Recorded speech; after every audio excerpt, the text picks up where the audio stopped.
This is another episode of Standup Comedy, your host and MC, celebrating 40-plus years on the fringe of show business. Stories, interviews, and comedy sets from the famous and not so famous. Here's your host and MC, Scott Edwards. Hi, and welcome to this week's special bonus show, An Audience of One. Now, normally I present fresh humor by one of my comedy friends, but this week's kind of special. A couple days ago, an old friend of mine, Bob Saget, passed away unexpectedly. Here are some of the facts.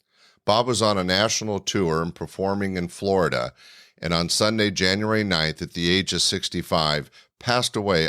I was shocked and saddened, and it hit me harder than I thought. Bob left behind a beautiful young wife named Kelly and 2 adult daughters. He is best known for his career in show business. He was the star of Full House from 1987 to 1995. He was the host of Funniest Home Video starting in 1989, and more recently he starred in a redo of Full House called Fuller House.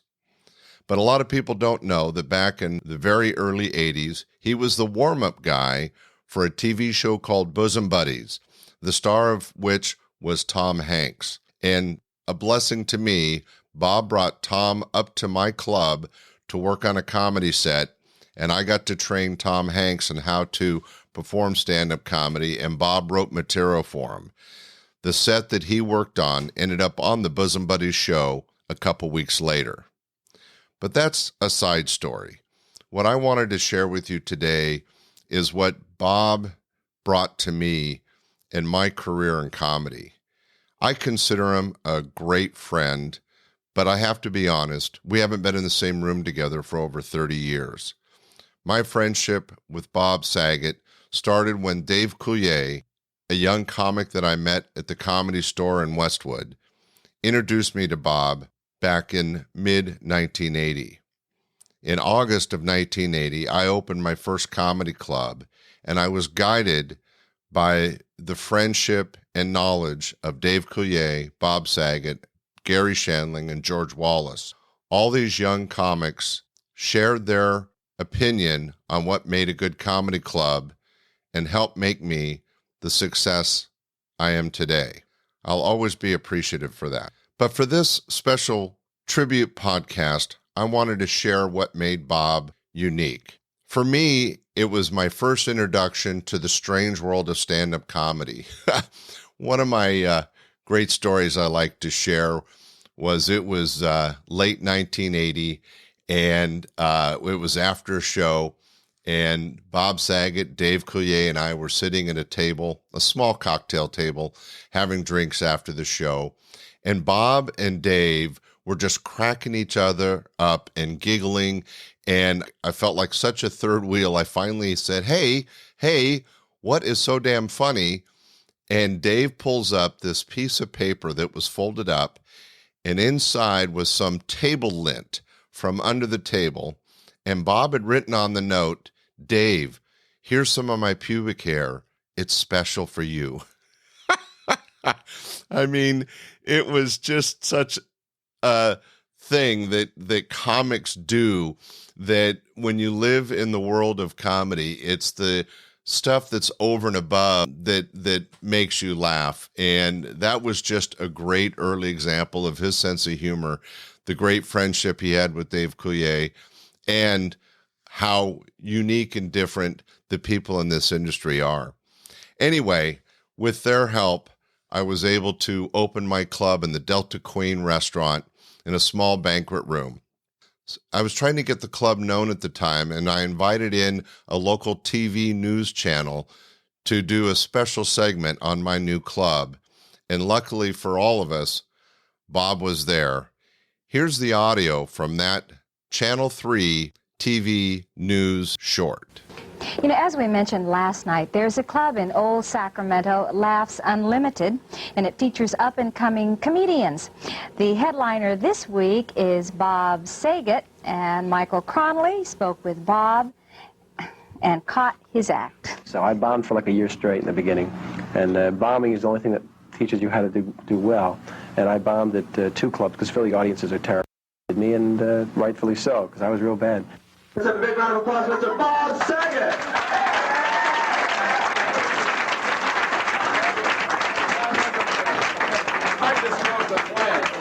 Well, that first year is over, and Bob is hopefully on the road to the big time. The long-range goal is to produce, write, and possibly star in films. Right now, though, he's a stand-up, poking fun at himself and finding a foil in the crowd. My mother is Gumby, my father's Pokey, and I'm Mr. Potato Head. Real well. Seriously, it's been a problem for me. You seem like a real hip guy. You have like a Chevron beard. You're like everything. You're like a great guy. You have like, I can see right out of your shirt that you have like more hair on your chest right there than I have on my whole body. You are stunned macho and I'm a spasm nerd. You know? What's your name if I can ask? Bob. Bob? What a coincidence, mine too. Bob too. Just thought it was safe to come into a nightclub. Bob. Okay. You're a nice guy, Bob. I like you, Bob. You're nice too. So Bob in the audience becomes the butt of Bob the comedian's jokes. Jokes we can't show you because they're a bit off color. Now, Bob's act isn't dirty, but it's laced with claims of sexual deviance. I have a great agent in Los Angeles. I'm guaranteed like $300,000 a year. Only problem is my contract is on an Etch-a-Sketch. So like we've got a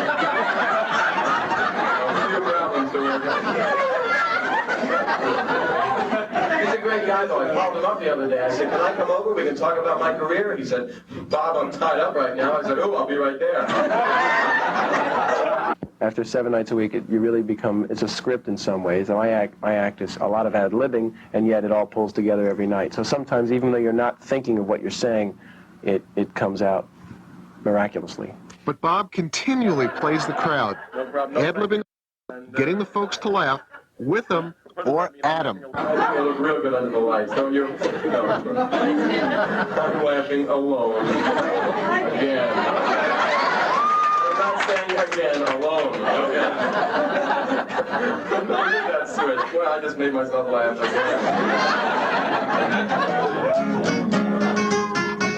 again. Which is as good a way as any to introduce that guitar that's hanging around Bob's neck. But don't expect the songs to be serious either. Still my guitar gently please. While it's sweeping out. This is every night for 2 years, okay? This is like cold Sacramento water, okay? This is like real bad, okay?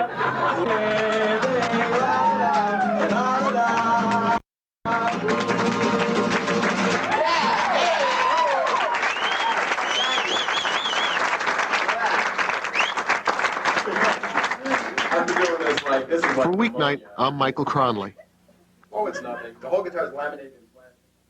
He had him in stitches anyway. Yeah, it's great to have a place where new comedians can get a start besides going on The Tonight Show. And then if they bomb there, you never hear from them again. But at least they have a chance to build up to there, you know. We'll have to all go in there sometime and have a good laugh. Bob and Jeff DeHart, the comedian that Michael Cronley profiled last night, will be appearing through Saturday at Laughs Unlimited. Well, that right there shows you some of the unique comedy that Bob brought to the stage, even back as early as 1980. And that little news spot on Channel 3 locally helped put my club on the map, and I'll always be appreciative of that. A couple years later, I was lucky enough to work with Bob on the first TV commercials that I produced to promote my new and growing club. And when comedy was really taking off and we were having huge success, I produced my first TV commercials to be released locally. And being helpful, Bob Saget helped write and starred in these TV commercials. So I have the audio from those right here. You'll hear our co-star, comedian Carrie Snow, who was the female part of these two commercials, but they're mostly about Bob and I interacting in a way to promote this new comedy club, Laughs Unlimited. So here's those two TV commercials back to back. Enjoy. Laughs Unlimited commercial, take 3, action! My hair okay? Oh, hair. My name is Bob. You know, some people say there's not much to do in Sacramento, and that's just not true. There's a lot of wonderful things here. There's a bridge, there's a tree, there's a there's a beautiful woman. There's the Railroad Museum. Excuse me, I'm making a commercial. I think we have a problem here, okay? Oh, well, let's go down and pick up the pieces, guys, okay? Am I on TV? Oh, my God! Thank you. Thank you. Geez, I don't believe this. Laughs Unlimited, All Comedy Showroom, 108 K Street, Old Sacramento. Old Sacramento, that's right here. That's, Right here now. we can buy our tickets so we can get a few laughs. We'll go to Yes, that's Laughs Unlimited, Sacramento's only all-comedy nightclub. For information, call 446-5905. Appearing at Laughs Unlimited through Thursday evening, it's Pat Paulson. For showtimes and reservations, call 446-5905. Here we are in Old Sac, and I'm bored. I don't know, what do you want to do? I don't know. What do you want to do? I could sure go for some comedy. You want to go to a movie? No, we can always go to a movie. I want to laugh. I'm in a mood to laugh. Look out, you're going to hit that guy! You hit him! Wait a minute, look. Look at this. Laughs Unlimited. All Comedy Showroom. 108 K Street, Old Sacramento. Let's go. It's right around the corner. Yeah, Take off, babe. Go. Okay, we're here. Stop. We're here. Let's go. Let's go in and see the show. We can buy our tickets so we can get a few laughs. That's Laughs Unlimited, Sacramento's only all-comedy nightclub. Scott, hold it. That's Laughs Unlimited, Sacramento's only all-comedy nightclub. For information, call 446-5905. Scott, waste of life. Okay, beat it. Wow. That brings back so many memories. It was such an incredible day getting a chance in front of a film crew to put together those two spots. We had to do several takes, and the big secret behind the story was I was so intent on making me getting hit by the car realistic that one of the times I jumped up on the windshield, I actually broke my windshield, and that was my car that they were in. So I broke my own windshield in trying to be dramatic and make this commercial where he and Carrie Snow hit me by the car. It was so memorable, and Bob was so gracious of his time, and he never charged me for any of this. It was all just two young guys working together and doing something fun and just unique. It was great. Anyway, let's get back to some comedy. So what's important to me is, besides all his success, Bob Saget worked for me from 1980 to about 1991, and we had many, many occasions to have him live on stage and to do special projects like TV reels and TV commercials. He also did a lot of radio for us back then, and it was just so much fun. But I also wanted to share a little bit of his live comedy. So coming up is a set that was recorded for a New Year's show in 1990, and you can hear how well Bob interacts with the audience and how funny and unique his comedy was. So sit back and enjoy Bob Saget live on stage. That's all that matters, and there's no earthquakes. Are you guys scared of a quake? Yeah. Isn't it great? Californians are like, they don't care. It's like, oh, look, the ground's opening up. Oh, there goes my house. Oh, there go my wife and kids. My car! Oh, damn it, my Beamer. Oh, how am I going to get to work? Oh, there goes work. All right, party! Midnight oil. I'm scared there's going to be like a major quake and I'll be getting a vasectomy at the time. You know, something important, you know? It was a 7.3, but now it's a 4.1. 7.3, thank you. Comedians can embellish. I can embellish that, right. I think I can. Smartest thing, actually the stupidest thing I have is earthquake insurance, and it's based in California. The company is based in California. Or here's your policy under this rubble. Nothing to worry about. Or here's your agent, Barney. It's Barney Rubble, thank you. And I have a thing in my deed of sale called an easement at my home, which means that I think the phone company can party at my pool whenever they want. I think that's what that means. I don't know. But I'm happy. I own a home, and our show's coming back on the air, which is nice, and everybody's twins. The baby is twins, I'm twins, Dave's twins. There's another Bob backstage in case I got sick. It's a true story. I'm having a break. What the hell is that sound? What is that sound? There's either slurping of a drink or there's some gastrointestinal problems in the room. Who was that? I just want to know. It's this woman. She's literally embarrassed to death right now, ladies and gentlemen. She's in. If she turns her head the other way, she can make her date so damn happy. Why don't you just pick her head up? Oh my God, what's happening here? She's literally crying with her head stuck on the end of the table. I've never seen this happen. Pick her head up. You're gonna be okay. It's gonna be fine. Just breathe deep. It's Lamaze comedy. Come on, we'll talk you through this. Come on. You were just slurping the end of a drink, and I don't think I've ever heard anything that loud in my life before. God! It's the blob! Oh! Wow, are you okay? Oh, I'm so sorry. You know you're laughing too hard tonight if milk comes out of your nose, because we don't have it here. There's no milk here. I don't know where you get it. It'd be gross. Oh, it is coming out of her nose. I'm sorry. She's got stuff coming out of her nose. It's really gross. Let me put this over here. Does this work? Is there a battery in it? Yeah, are you okay? Oh, she's crying and weeping. I haven't made a woman do that in a long time. Oh, man. I'm so damn happy. What do you want to do now? Let's strip naked and scream. What do you say? Let's go up on the roof and sing Let It Be. Come on, that'll be good. I want to do a cartwheel and fart. Want to do that? Be a fart wheel, I guess. A lot of creativity at work right here. Wow. He was certainly unique and special and always did great with the audiences. It was so much fun calling him friend and working with him all those years.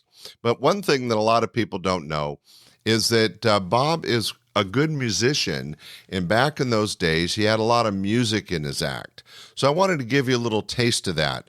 You'll hear his kind of raunchy, fun way of doing comedy with music by making fun of some of the songs in that era. So once again, this is Bob live on stage, New Year's Eve show. By the way, his co-star for that show was Dave Coulier. That's right, we had Dave Coulier and Bob Saget. This was after Full House had been out for a couple of years as the stars of my New Year's show in 1990. It was just such an incredible week. Anyway, here's Bob live on stage with some of his music. I know you'll like this. Here we go. Thank you for flying TWA. Your drinks can be used as a flotation device. For the next 60 seconds, in case there's any problems, honey roasted peanuts will shoot out of my nose and go right through the windows. Don't use the lavatories, we never clean them. And the men's room are a lot of fun because you can get on your knees and use the shoe buffer as a lot of fun. This is something I like to do right now. This was one of my favorite songs. This was a Harry Chapin song, and he was one of my favorite people. And this takes place in a taxi cab in San Francisco.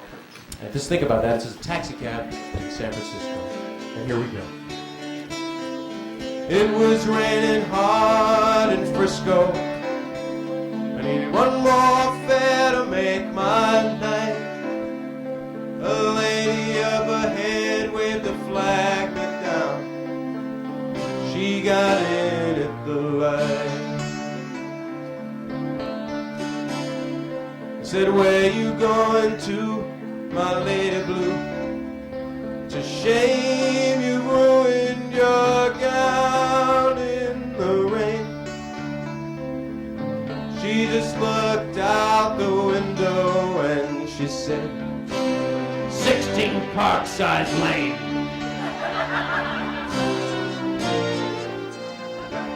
Something about her was familiar. I swear I'd seen her face before. And she said, I'm sure you're mistaken. Turn around, asshole. She didn't say anything more.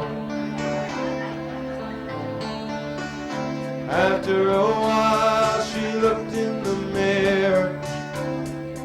She glanced at the license for my name. A smile seemed to come to her slowly. It was a sad smile, just the same. And then she said, how are you, Bobby? I said, how are you? Lou? I just got back from Sweden.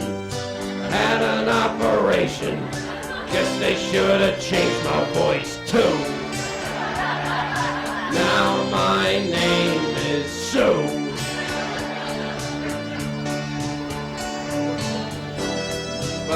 still remember Lou.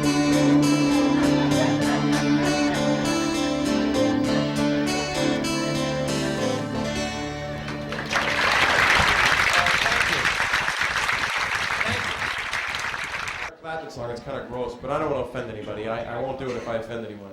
Tell me if I'll offend you, I won't do it. Okay, but you forced me, you really did. I noticed there was women that actually asked me to do it. I'm scoring tonight. Don't listen to this. It's an Eric Clapton song, and he knows 70 chords, and I know 7, and here's mine. She goes in the bedroom. Don't listen to this. I'm serious. And lays on the bed. Forgive me. I'm serious. And then I go in the bathroom. I'm real sorry. And she gives me. I'm very sorry. And then I asked her, do you feel alright? And she said, so sorry. I really am sorry. I'm apologizing for everything.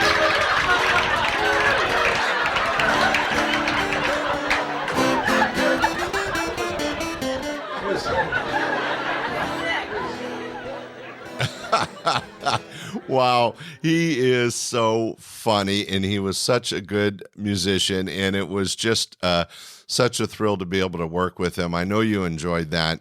I just have to tell you that one of the huge takeaways that I want to share in this tribute to my friend Bob is that we all have this special love for stand-up comedy. It's a unique and challenging art form that you really have to work at to succeed, but it really gets in your soul. And proof of that is that Bob was on his national tour at a time when he had a successful podcast. He'd had several TV shows, more money than he knew what to do with.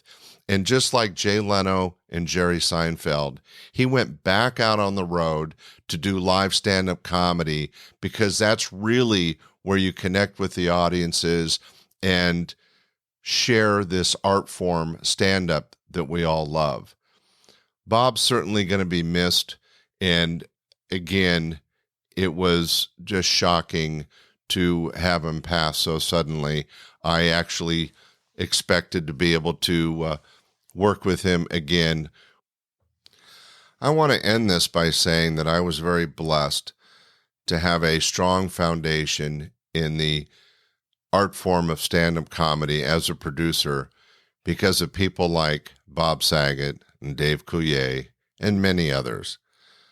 But it was Bob and Dave especially that went out of their way to teach me important aspects of the industry, how to treat comics, and most importantly, keeping the audiences laughing. At this point, I won't be able to personally thank Bob, but hopefully this short tribute shows my appreciation for all the wonderful things he did for me and why I consider him my friend.